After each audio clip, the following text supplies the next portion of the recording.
What's going on, guys? MMA Outlaw back here with another video, and today we are going to be breaking down every single fight that happened last night on UFC Fight Night Mexico City, Brandon Moreno versus Lone'er Kavanagh. And so let's get right into this one. I'm sorry I didn't get you guys this video a bit earlier, but I had something to do early this morning, and so I hit the hay right after the event last night. And you're getting this video now. And so the first fight of the evening was Damian Pinas versus Wes Schultz. And we predicted Damian Pinas to win by first round knockout. And that is exactly what we got here. This fight is exactly what we anticipated it looking like. Damian Pinas absolutely piecing Wes Schultz up on the feet.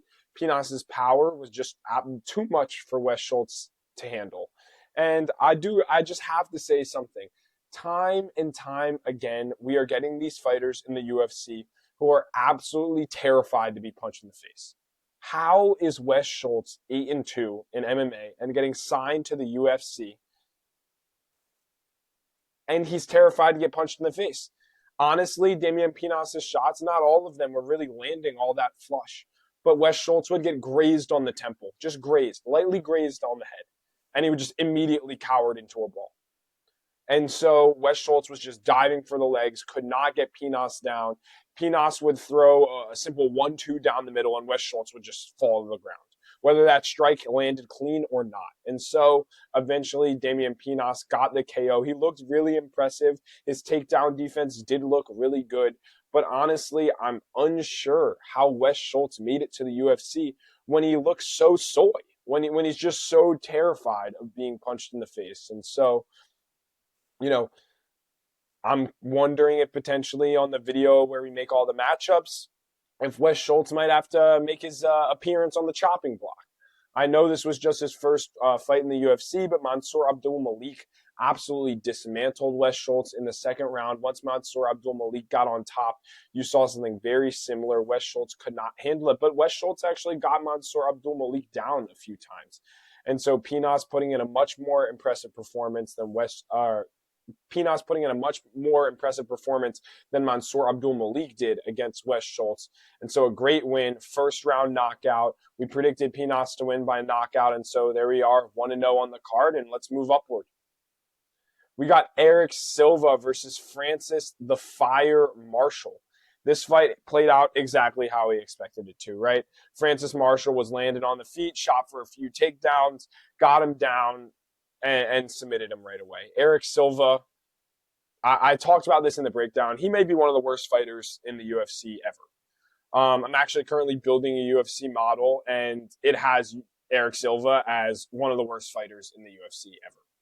And that seems pretty accurate to me because Erik Silva has looked uncompetitive in each one of his UFC bouts. Francis the Fire Marshall is a great fighter. The American top team product has been screwed over in some of his fights, has fought a really high level of competition, but an easy first round submission for Francis Marshall. We did predict Francis Marshall inside the distance. I believe specifically we said we were unsure about how he was going to get it done, and so KO was the much longer odds, and so we leaned KO there, but we said this was not really a bet spot. We predicted Francis Marshall to win the fight, and win the fight Francis Marshall did. And so moving onward, 2-0 on our predictions, and Regina Tarin versus Ernesta Kareckaite. And honestly, I was kind of surprised this was a unanimous decision. I definitely thought that Ernesta Kareckaite looked pretty good at certain points in the fight. I definitely didn't think that this was a 30-27, but I did predict Regina Tarin. It did look like she was being a little bit more aggressive in the fight. It looked like some of her punches were just doing a little bit more, impacting Ernesta Kareckaite a little bit more than Ernesta Kareckaite's punches were impacting Regina. They absolutely slugged it out on the feet in the last 10-15 seconds in the fight. You absolutely love to see that. It was a great women's fight, very active. I believe these women got a performance bonus. Very impressive performance from both of them. High output.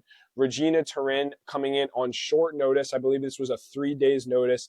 Plus 180 underdog, picked by MMA Outlaw, of course. So we start the card 3-0, an absolutely dominant, not dominant, but an absolutely high level performance from Regina Tarin. at the beginning of her UFC career, and still a lot of room for this young Mexican fighter to grow. I believe Regina Tarin is 21 years old, the same age as me. It's crazy. Look at the things Regina is doing, and I'm here making videos about it. But very, very impressive win by Regina Tarin, coming in on a few days' notice, fighting a catchweight. Ernesta Kareckaite, kind of known for being in these split decision-y striking battles, and we saw another close striking battle from Ernesta. I think she'll stay in the UFC. I think Regina looked really good, and I think we can slowly build this Mexican prospect, and maybe Regina Tarin can one day be the face of Mexico. We'll have to wait and find out. And so, moving upward, Douglas Silva de Andrade versus Javier Reyes. And this fight was surprising. Douglas Silva de Andrade, I know I looked at ESPN to check some stats after. And when I look here, they didn't give Douglas Silva de Andrade a knockdown, but he looked really good initially against Javier Reyes. I believe he landed, I don't know if it was a right hand, but I think if I'm recalling correctly, he landed a right hand, did a lot of heavy impact on Javier Reyes, sat him down for a second, but Javier Reyes absolutely overwhelmed Douglas Silva de Andrade. The takedowns absolutely pieced him up once he was on the ground, eventually getting the finish. I did think this finish call was a little interesting with 1 second left in the round. I would have let Douglas Silva de Andrade survive, get back to the stool. I did think Javier Reyes was going to win by points. Javier Reyes was a minus 220 favorite. Javier Reyes in our best lock parlay, we had Javier Reyes and Edgar, which was obviously a winner. And so Javier Reyes did not get it done by points. He got it done by knockout, but that does bring us to 4-0 on our predictions thus far. Javier Reyes absolutely showing great grit, showing high-level skill. And honestly, when a fighter is 22-5 and making their, UFC debut, they've been through it on the promotional circuit. They typically come into the UFC a little bit more prepared for a high level of competition. And Douglas Silva de Andrade, while he is 40 years old, has fought the who's who in actually the bantamweight division, making his debut at featherweight. Did not look bad, but Javier Reyes was the better man on the night. A great win by Javier Reyes and another great prediction by us. And so 4-0 on the card, moving upward to Cristian Quinonez versus Kris Moutino. And honestly, I know Cristian Quinonez won this fight. But this fight made me think worse of Cristian Quinonez. All you're going to do is have a sloppy takedown fight with Kris Moutino. With Kris Moutino, we've seen Kris Moutino pieced up on the feet by everyone. And, it's okay. I'm not saying Cristian Quinonez has to put Kris Moutino out, right? We saw Sean O'Malley just absolutely dicing up Kris Moutino, and he had that kind of refusal, that grit to go out. But honestly, this fight made me think that both of these guys are incredibly low level. I think there's a chance potentially we see Kris Moutino on that next episode on the chopping block. But Cristian Quinonez coming off of this win, where does this really put him? He looked really crappy. And so I really do believe in Cristian Quinonez's next fight, kind of regardless of who he may be fighting. I'm going to go against the Cristian Quinonez side because he looked really sloppy on the ground.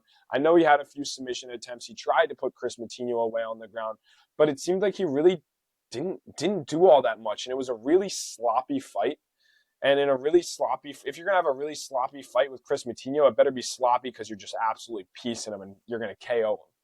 But having a sloppy fight like that, a sloppy wrestling battle, sloppy control time kind of fight, where you're just not really doing all that much, that's not too impressive to me. And so I know Cristian Quinonez got the win. We predicted Cristian Quinonez to get the win. I did believe Cristian Quinonez was going to win by knockout, so didn't get the exact result right, but definitely got the prediction right here. And so this does not leave me too satisfied with Cristian Quinonez. So great for him that he got the win, but I don't really think this does too much for him in his career. I don't think he looked particularly good, and so we'll have to see him against another low-level guy in there soon. So moving onward, the first fight we predicted wrong of the night, Alin Perez versus Macy Chisasson.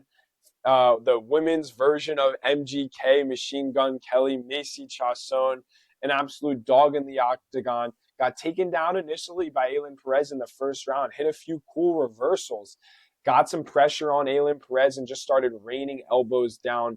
But the women's version of MGK could not come on top against Alin Perez because after winning the first round, Alin Perez just absolutely dogged Macy Chisasson, just threw her to the ground, controlled her, elbows to the face, gritty ground and pound. A great win by Alin Perez. And I believe Alin Perez is now on what is a 5 or 6 fight win streak in the women's bantamweight division. And so she is only a fight or two away from the title. And I saw someone saying that we need to see Alin Perez versus Norma Dumont. And I do understand why. But I think Alin Perez should keep moving up the division. Norma Dumont should keep moving up the division as well. And I think potentially we could see Alin Perez at one point in her career challenging for a UFC title, which is kind of crazy to me because I don't think Alin Perez is all that talented. I know I got this fight wrong, so maybe I'm just a little salty that Macy Chisasson didn't get it done. But Macy Chisasson has not looked good in her recent performances here in the UFC. And honestly, we may see Macy Chisasson on the episode of the UFC chopping block. There's going to be a lot of guys that could be chopped from this event. And so guys and women who could be chopped from this event. And so Macy Chisasson could be one of them that we see. Overall, a pretty competitive fight, but it was very clear. It was very clear to me that Macy Chisasson won the first round. It was very clear to me that Alin Perez won the next two with great grappling. And honestly, I'm surprised based on the way those last two rounds were. I'm surprised we saw Macy Chisasson be able to get a reversal in the first. But after that, she really did not have anything for Alin Perez. And so Alin Perez gets the unanimous decision win. And we move to 5-1 on overall predictions on the card. And so moving upward, Ryan Gandra versus Jose Daniel Medina. And you guys know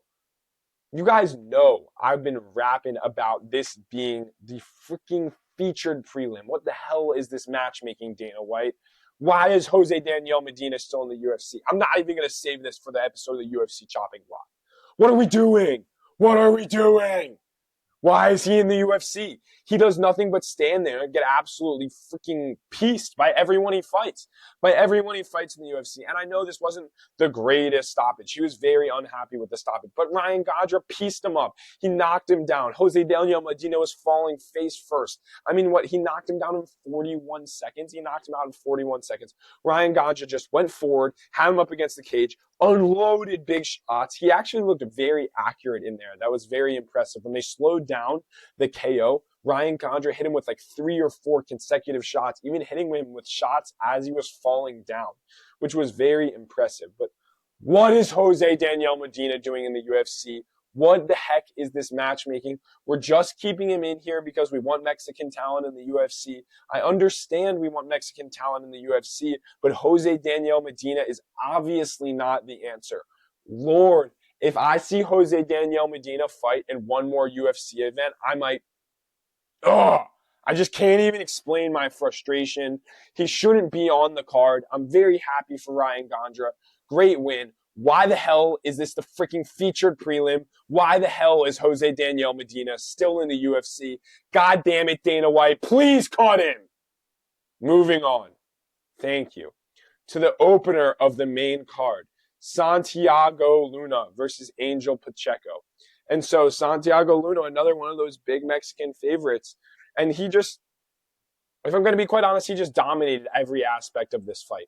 There was no area in this fight in which Angel Pacheco was the better man in. That's why Santiago won the fight 30-27. I really don't think there's much to say here. He looks like a pretty complete bantamweight, but Angel Pacheco really isn't that good. He isn't good at all. So how much can I rate this win? How can I rate this win against someone? And this is what I'm saying.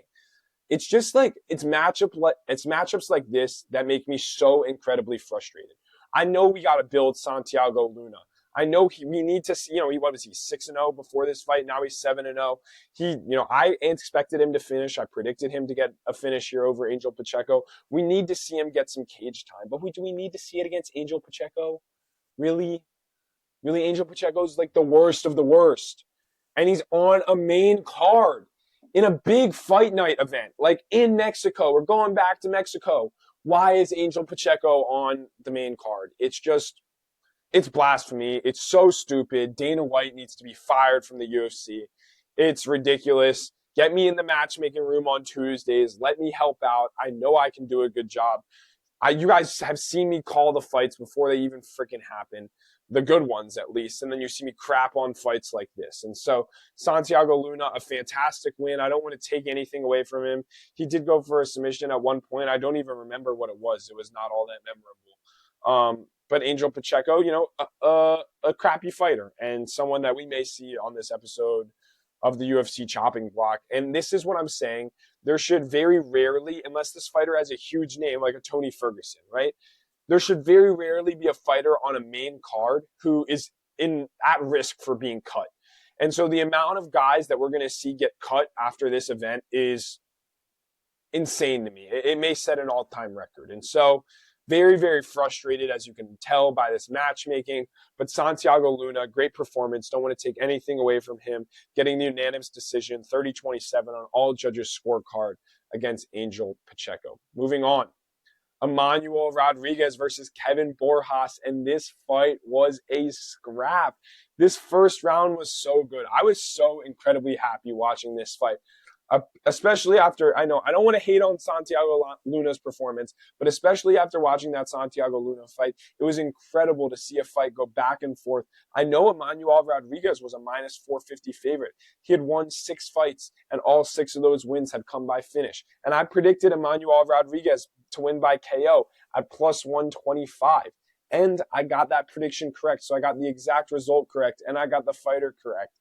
And so Kevin Borjas, boy, did he scare me. I thought, honestly, if this fight wasn't in Mexico, I think they would have called that a first-round finish for Kevin Borjas. Kevin Borjas absolutely was piecing him with that 1-2 when he was active. That right hand of Kevin Borjas, that right straight, the right that came over the top, Kevin Borjas was incredibly powerful. When he let his hands go in that first round, boy, did he look good. And I'm not going to lie, that first round had me super worried. I was super worried when I was watching Kevin Borjas throw those strikes. But if there's one thing about Kevin Borjas, we know his volume starts to fade in rounds 2 and 3. And so that's exactly what happened. He definitely won round 1, absolutely pieced Imanol Rodriguez in round 1, almost finished him. Imanol Rodriguez ended up controlling some of the fight on the ground after getting pieced up on the feet for the first 2 minutes. He controlled the next, let's say 2.5 minutes on the ground. And then Kevin Borjas got up with the last few seconds left. And so we did see some good grappling from Imanol Rodriguez. But we saw he's also got that dog in him. He's got that fighter spirit. Borjas almost put his lights out. In fact, his lights might have been out for a minute. And then in that second round, Imanol Rodriguez just started coming forward. And you could tell the pressure was starting to mount. Borjas was starting to melt. When Kevin Borjas is not the one to throw first, when Kevin Borjas is put on the back foot, he is a much worse fighter. That's exactly what Imanol Rodriguez did. Imanol Rodriguez ended up KOing him against the fence. It kind of looked like Borjas just sat down. I don't know if his equal. I saw it kind of graze his temple, the last one. I don't know if it knocked off his equilibrium and we got a delayed reaction, but it looked like he was kind of done. I don't think I'm not going to quite accuse him of quitting, but he was starting to get pieced up there. The momentum had totally shifted. Imanol Rodriguez ends up getting the knockout over Kevin Borjas. And I'm sorry, what does that make us on the card? If I can recall correctly, let me go back really quickly. 1-0, 2-0, 3-0. 4-0, 5-0, 5-1, 6-1, 7-1, making us 8-1 so far on the card and moving upward to Edgar Chairez versus Felipe Bunes. And boy, did this fight have me nervous. I was sitting there sweating this out. I had a whole lot of Edgar Chairez tickets. I had a few parlays with Edgar Chairez being the ender. I ended up making money on this fight. I know I said Edgar Chairez by submission. I know this was our inside the distance spot. And so definitely not a great showing from there. But the prediction is correct nonetheless. Edgar Chairez got the victory in split decision fashion. Felipe Bunes absolutely wrapped up the back and had back control for what, 4 minutes of that first round? It had to be at least 4 minutes of that first round because Edgar Chairez, I think, let one or two punches go, and then instantly Bunes was on the back. And once Bunes had the back, honestly, I was really disappointed. I thought I saw Edgar Chairez kind of get that 2-on-1, kind of break the grip. There was no longer two underhooks in. I thought potentially he could have started messing with the feet a little bit, trying to turn in. At a certain points, he could have done like that. He did the Michael Chandler slam at the very end, but he could have, done some tips and tricks, kind of leaned forward, try to shake Felipe Bunes forward off of him. But he really was very content having Felipe Bunes just sit there on his back. And that was not something I was happy with from Edgar Chairez. Edgar Chairez is a very talented fighter. And we saw in that second and third round, when he starts to pick it up, he got some of that downward hill momentum. He started moving forward. He started unloading shots to the body. And we got to remember, this was also at 7,000 feet of altitude. And Chairez looked good for all 3 rounds of cardio. We do know it was a very, very, very close fight. That third round was clearly Chairez, right? That first round was clearly Bunes. And so it came down to that second round. And there were points in that second round where Bunes had some control. There were points in that second round where Chairez was piecing him up to the body. But ultimately, as we know, the judging criteria, damage is first. And I do think Chairez won the fight in the second and third rounds on damage. It was an incredible fight nonetheless. And we are very, very happy with Edgar Chairez's performance. And so that leaves us what? I think we've won the majority of our fights. We've lost one. I can't believe I keep having to do this. 1, 2, 3, 4, 5, 6, 7, 8, 9, 10 fights that we have broken down. 9 have been correct. And we are about to go 10-1 right here as well, picking a massive underdog. I posted a YouTube short about this. I posted this all over my TikTok. I talked about this on my Instagram. What the hell were these odds on this fight? What are the odds makers smoking? They're smoking crack over there. Daniel Zellhuber is just not a very good fighter in the UFC. We have seen him lose before to 39-year-old Michael Johnson. And Michael Johnson was just too fast for him. We saw it was just a little too crafty for him. What the heck did we expect was going to happen against Bobby Green, a fighter who is just as good as Michael Johnson, if not better at this stage of his career? I know Bobby Green is 39. I know he's struggled against taller fighters. But what I'm talking about is Daniel Zellhuber is just not good. He's just not. And so you got to stop making him these minus 450 favorites. Otherwise, your sports books are just going to keep losing money to me because I'm going to take a Bobby Green at plus 350 against him all day. I told you Bobby by points as well. I thought that was the direction in which Bobby would get it done. It was not. He got it done by knockout. But, we always, if we're going to sprinkle an exact result, we're always taking the money line of that fighter as well. If they're an underdog and we're sprinkling that exact result, we're always going to take their money line as well. And so a big win by Bobby Green. He continues to show us that he just kind of still has it, piecing up guys like Jim Miller, piecing up a young up-and-comer like Daniel Zellhuber, a guy who's taller than him, who's younger than him, who has a better reach than him, statistically should beat him. But no, Bobby Green is too crafty. King Green getting me the victory, cashing us out a big underdog, and allowing us to move to 10-1 on our predictions so far. And so, moving on. In the co-main event, we got Marlon Chito Vera versus David Martinez. And so, Chito, my guy, he just starts too slow. I know I gave Chito Vera as the play here. I know I gave Chito Vera by points as the play here at plus 500. I do think that's the right side. If you're going to make David Martinez a minus, 350, 400 favorite, and you're going to make David Martinez by points minus 175, and you're going to give me Chito by points at plus 500, we know this fight's going to a decision. We know that Chito is probably going to win the third round of the fight, and we know that David Martinez is going to win the first. And so I knew that it was going to be a close matchup, and that it was going to come down to that second round. And Chito can just not get his volume moving early enough. Chito just was getting kind of, David Martinez has that karate background. Martinez was in and out, in and out, in and out. And it was just a little bit too fast for Chito. Chito was not quite cutting off the octagon in the right way.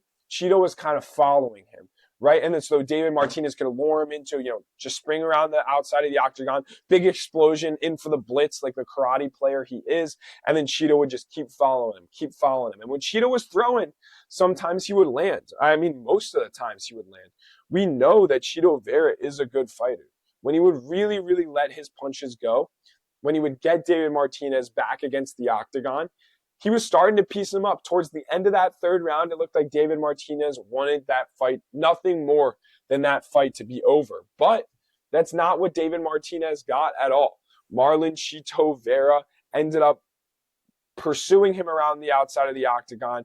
It looked like Martinez was hurt towards the end of that third round, but he ended up finally hearing that horn, and everyone knew exactly how this fight was going to be scored.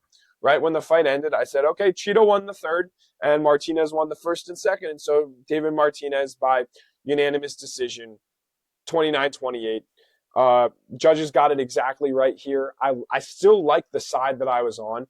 If you're going to give me Chito at plus, 265 he was at the time of the fight, at plus 500 by points, I really do think when you're thinking about value betting, those are the spots that you're going to have to take, because you're not taking a David Martinez at minus 340 and David Martinez to win by decision at minus 175. That's a lot of chalk. And so I'm going to take a long shot play there every time. I know Chito Vera took the L, and so we moved to 10-2 on our predictions. David Martinez getting the win. And so our two losses on the predictions so far were a plus 150 women's version of MGK, plus 150 Macy Chisasson, that is, and then a plus 265 Marlon Chito Vera. He was anywhere from plus 240 to plus 265 between the times that I posted the video. So somewhere in that range, those have been our two losses. And so we'll take those two losses, especially when we're hitting, a Bobby Green at plus money, when we're hitting, Imanol Rodriguez by KO and Imanol Rodriguez at plus money, when we're hitting our parlays, right? When we're hitting all of those other bets, it's okay to, miss some of these, especially when we're trying to value bet, right? And so we said we weren't going to win every single plus money bet, but we're going to win in the aggregate. And that's exactly what we did with Brandon Moreno versus Lone'er Kavanagh. My boy, Lone'er Kavanagh, coming in on, what was that? 3 weeks notice? 3 weeks notice, upsetting your boy Brandon Moreno. Brandon Moreno was hugging him the entire time. Brandon Moreno had absolutely nothing for him. I love the assassin, baby. He's a great fighter. He's a storied career in the UFC, but his time is done. It is Lone'er Kavanagh's time. In the first and second round, Lone'er Kavanagh looked incredible. And then in the third and fourth round, what did Brandon Moreno want? He just wanted to hold him against the cage. He had absolutely nothing for Lone'er Kavanagh. Lone'er Kavanagh at plus 175 money line. We're cashing that all day. And so very, very, very happy with how that main event played out. Played out exactly how I expected it. Lone'er Kavanagh was going to be able to piece him up early on in the fight, rounds 1 and 2, absolutely dominated. I think, in my opinion, I agree with Lone'er Kavanagh's corner. I think Lone'er Kavanagh was up 4-0, and I actually think Lone'er Kavanagh won that fight 5-0. But with the judges in Mexico, they're going to favor their Mexican guy. And so I was shocked when Lone'er Kavanagh's corner was telling him, hey, Lone'er, you're up 4-0. I thought they should be telling him, hey, dude, Lone'er, you need to win this last round. Because even when you look at the verdict scorecard here, if I can pull it up right here, yeah, I know, I just looked it up, and it looks very, very sloppy. But the verdict scorecard had Lone'er Kavanagh, Brandon Moreno, it had that at 2-2. And so, I really disagree with that scorecard, because what wins fights? Damage wins fights. And all Brandon Moreno wanted to do was hold him against the cage. Let me see how much does it have his control time here? Let me see if they give me exact stats by rounds. But no, it doesn't have his control time here. But all it was control time against the octagon for like 2.5 minutes of each round. Brandon Moreno was just trying to control Lone'er Kavanagh, had absolutely nothing for him on the feet. Lone'er Kavanagh was the faster, more explosive, better fighter. And as I said, Lone'er Kavanagh has been in better form recently. Very, very happy with that main event prediction, predicting a plus 175 on 3 weeks notice. I know I was a little scared. I was a little scared to make this prediction because I knew Brandon Moreno could potentially hold him against the fence, take him down a little bit, win some of those later rounds, especially in a place like Mexico when he's the hometown kid. But I posted a short on YouTube, of course, and I posted some TikToks and on Instagram Reels that this fight was a 50-50 fight, and Lone'er Kavanagh has been in better form recently, and that Lone'er Kavanagh was the right side of this main event, and my guy Lonnie gets it done.